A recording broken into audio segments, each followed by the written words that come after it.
ngensi ekyali mu speculation nti Kamili ali mu kwewamba simply because Juliet Zawede yamuwa milioni lukaga batandike project mumanya ali mukola ki aba yavuddeyo kuteeka kintu ku silver plate buli omwachi labe omusajja atali mu kwewamba omusajja suffering from alcohol addiction yakosa ebitundu bye ebyomubiri owulya bulungi abasawo bamugamba bwana agenda maaso nga akyali ku addiction nga ali ku rate yemu gyatambulirako ng'enywa kyanywa yemu Kamiyoni asigaze emyaka egyo bino si byange biri mu message ya aba nzirira mugwe kadama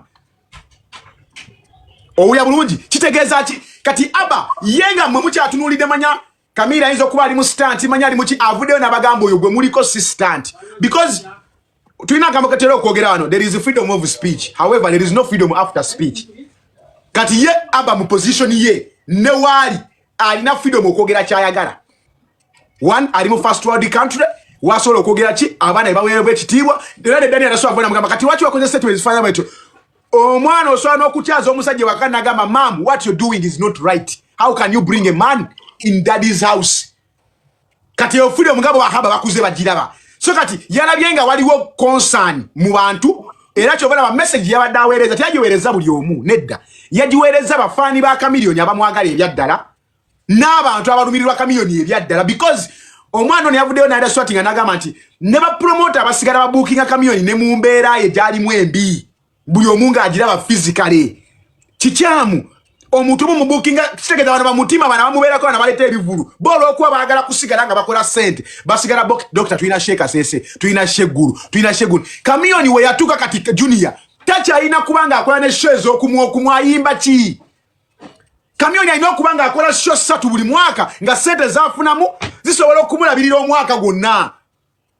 ofuna bulungi omanyi junior empewo y'ekiro eyabayimbi gye babeerako buli kasaawa nagende yonge enkuba yatonye ne balinnya mu bisooto ne balinnya emmotoka ne bafiirako eyo ku makubo kati Kamiliyoni ezo haso zonna zonna azikoze eki aziyiseemu lwaki akyagoba ssente okutuuka kati ate nga tumuyita legendi gwebagambe Celine Yoni ayimba baala ku baala Celine Yoni bayimba eri ku Caesars Palace ayimba shot 5 mu Caesars Palace sente ze bamuwadde nga zimulabirira omwaka mulamba kati Kamiliyoni ne legendary stature buli omu gyamulabiramu yandibadde takyali muntu akagoba wano na wali ajja kukutuka agwe. And Kamiliyoni, you don't have to prove anyone anymore. No muntu asemba yo butakwagala. Akimanyi Kamiliyoni yekwe number 1. Oba kwagala, oba takwagala.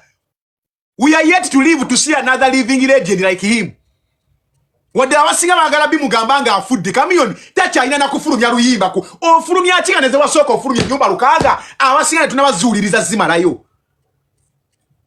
Owulya bulungi kati enempewo y'ekiro Kamiliyoni gyagenda yeegobagoba ne alcohol addiction yemuleetera okuba tasobola kufuna mubiri tasobola kunyirira walaba obuzina bwe yazina olinga ali ku show yenenene alinga omusumaali aliwo basokoddemu ebyenda ofuna bulungi nofuuka laughing matter mu bantu nenga what are you proving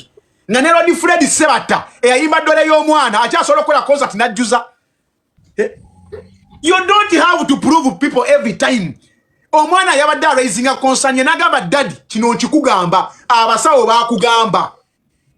lekera awo okunywa omwenge olutatadde abantu abakwetolodde tebakwagala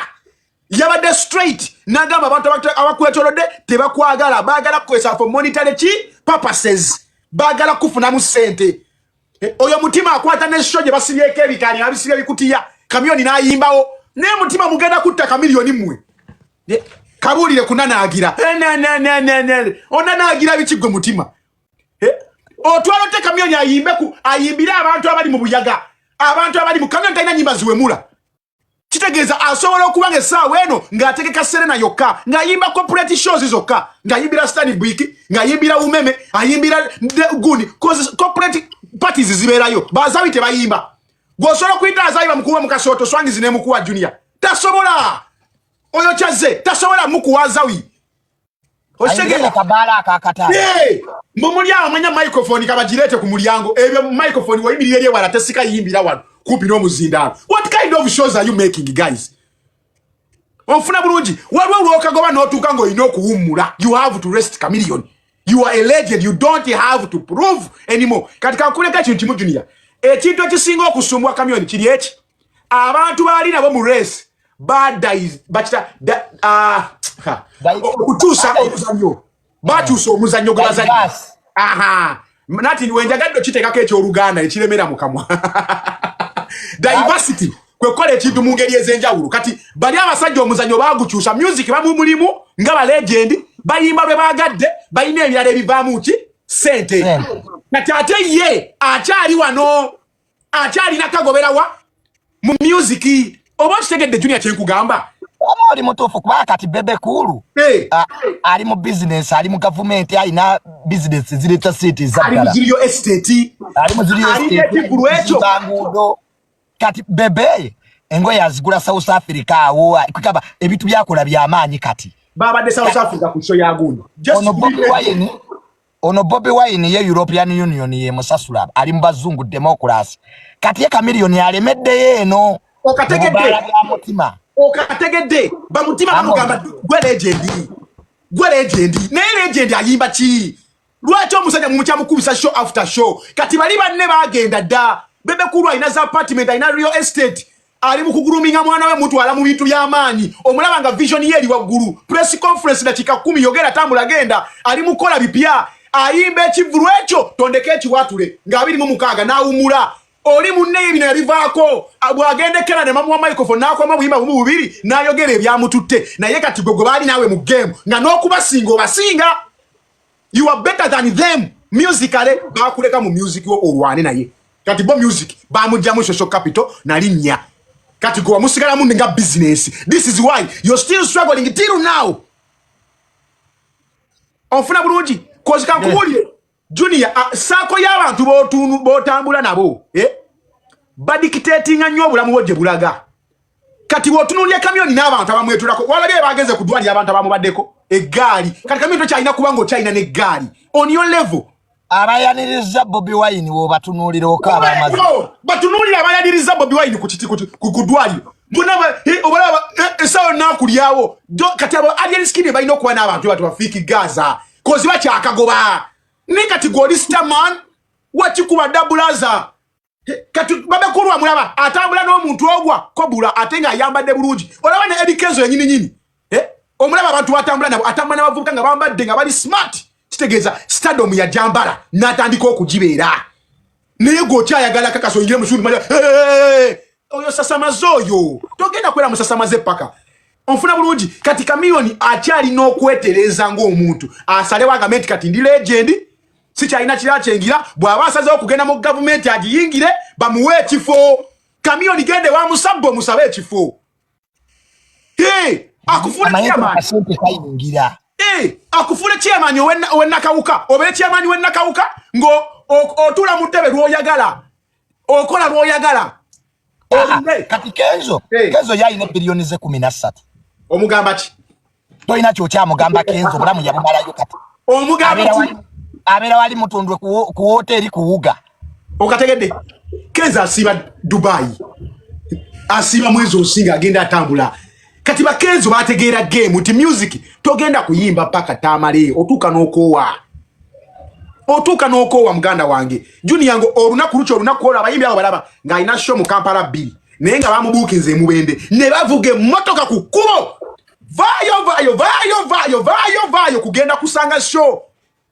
ofuna bulungi kati kamyoni gwokyatula mmotoka bakuwuube module eyo tekisoboka olina okuba n'ebivulu byo 10 buli mwaka ng'oyimba ekivulu ekyekyo buli mwezi nga bakikuwaako sente kati kankubuuze Junior omanyi lwaki Bebe Cool takuba international shows gweko ka Bebe Cool mwagenze Dubai Bebe Cool agenze Saudi taziyimba ezo yetegeka naye packaginga woba omwagalo mubukingira ku sente ziri right afulume nyumba ye ajja kukolere on a very principled monetary value not kale tusalireko tujje tukole nedda sebo there is a time you have to say kati yo level njivuddeko olaba ne Kenzo yenyini yekuba mutochi n'amanya kati wano wetuuse sikyaddamu kati otunulya ku status ng'ovudde ku kyalongivite wotunulya status buli omuntu aliko Kenzo ne Kamyoni who's better Kenzo kati ali better both financially branding stardom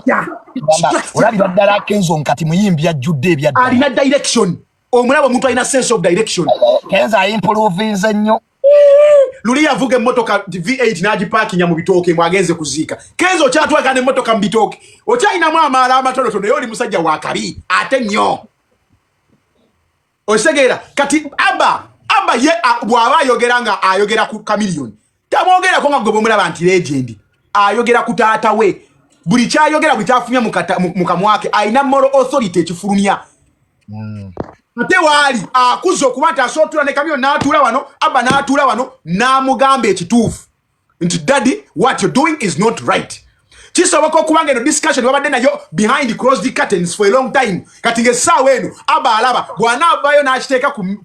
mu public ne kibeera visible nti waba nti aba kyali mukola junior nkikugambe bali mu kweyambula burden if anything happens bo bajja gamba ffe twavayo ne tubakola ki tubagamba okategedde era aba nekye yakoze maama waati manyiiko because aba ne mami we bali bati because there is waliyo comment yavudde nga aba agamba nti family y'aba Mayanja abo aba Muzeyi Mayanja n'abasigadde bali so evil olunaku yagambye they are evil people bantu babi bagamba mama wange tino taata waffe bw'anaafa tujja genda tuje ku street kitegeeza ki aba ne mami we bali bati ekitegeeza family y'aba Chameleone eyina bye yayogera abaana ne babiwulira ku maama waabwe bayinza n'okuba tebabiwulira wabula nga maama yali bakola ki yabibagamba kitegeeza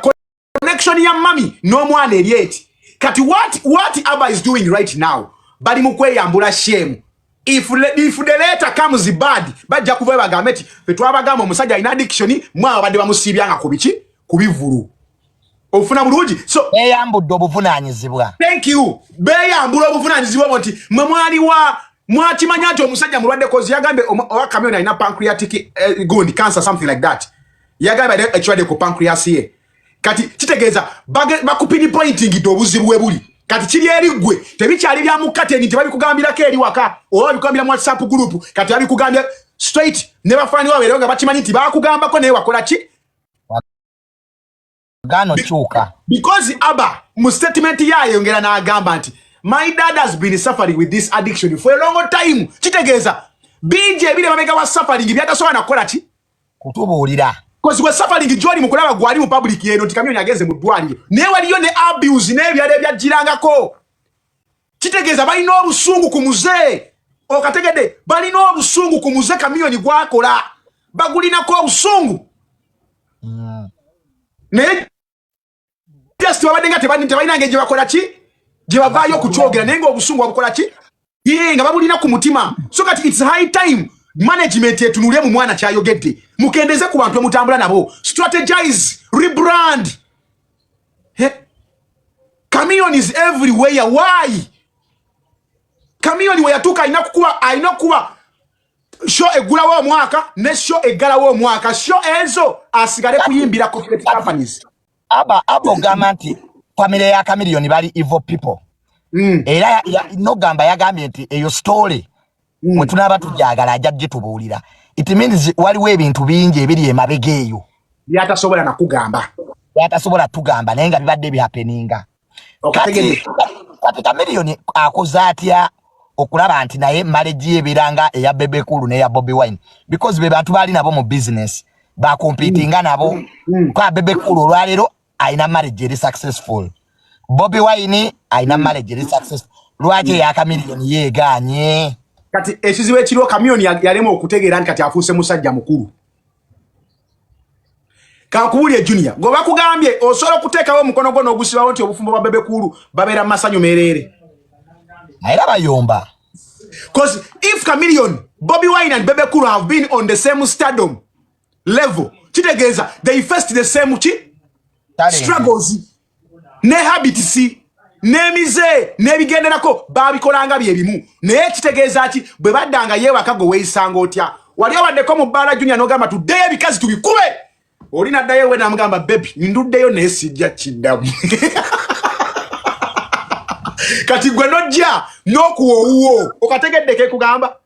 kakitegeeza ki Zuwena ne Babi basanga ebizibu byebimu Daniela byasanganga however bizo okuwa ebyabano byali controllable nga bafuna nenge gye babinyiga munda ne bikomaawo cause buli lwokula junior olina okufuuka omufumbo omuntu yenna okujjula okufuuka omusajja ajjudde oba omukazi ajjudde olina okuba mukyala junior mwami junior if not that tonnakula kati bali abasajja bagundi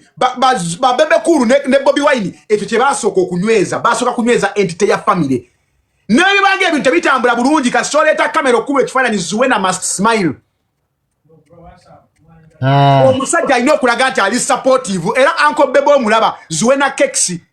Keksi buli wabeera Babi omulaba nga Bobby Eva amubeerako nti tugende ebusaba tuwagire mami Solomoni kitegeeza feno mu public tulina osigaza kiri nti nno entity ya family weeri enywedde oba enywedde oba tenywedde naye kati gwe owuwo toyagala kumanya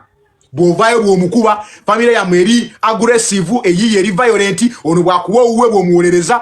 byoli amaaso nti afe bamayanja tukubamu tukubamu mubeera mweri brandize ng'abantu abali violent so family teyagala manya kati who is going to be on your side nga mama nyini mwevuddeko mulaga mwavaako who mama nyini mulaga nti mwagala manya kati kankubulye the first principle in life you have to have a wife you have to have a man sira queen aliye Kampala asiba kunoni vitalina kya kusinga ng'oli mu makago n'omwami wo oba mwami wo alina akasolo batalina oba amalako batamalako oba akola kyo batakwaki olina okuba ng'olina ekitiibwa ekikutambyako nti oyo mukyala Lwasa oba olina akasolo batolina kati bali abasajja tebasooka onyweza kati kwe kankubuuze kale katwogeremu wano byakusaga Bebekulu ne Bobi Wine mbeerayo temunyiiga goyagala kungamba Bebekulu tazina bali oyagala Bobi Wine tazina bali atolo kwanga alyake bali naye alyako responsible naye kati gwe olye bali ne mu kamera n'okola ki nobiraga kitegeeza there is no wenze timoje ensolokera ku mache ne bagamba ndi member of parliament ne munzikiriza mugamba gwe timasi batukunamire wano wasiba yasama wano we kutotya mu bantu kyekifana kibagenda okola ki okulabiramu era kati posing afuse president wa bamalaya awo banonda bagamba tsiro kyaffe kitimo tukiwe uya timo yesibyo mena kwa president wa best hotel awo banonda Kamilioni yebulandize ng'omuntu atali nnyo family mani kati kankubulire nno junior okimanyi nti Firebase eyo bebamu ku bantu abasinga okuba ababadde n'ebigaali ebisinga okuba ebyettabbu mu Kampala wano but you will never see Bobi Wine involved kati gosobera ngamba Firebase balina fujjo naye there is no any clip or any video nga Bobi Wine akola assault ku muntu teriyo ofuna bulungi kati ono ye bano bo empize bakubye abantu kiboko ze bakubye abantu brandi yamwe temugikutte bulungi by the way in Abazi statement yainawe yagambire tino now the things are coming back to haunt him bikomyewo kati ebintu bye bakola ngedda kati bikomawo ne bizza olaba junior tetwekutte bulungi wano nga tukula newe tunakula bijja kuzza omuzigo byowawe mulanga nga byonna bijja kuzza omuzigo byonna bye tukoze junior oli awo n'abaana bo nga bagadda diruuku okitegeera govumaawo anange kyogereko tetwekutte bulungi junior tugenda kuswala mu bukulu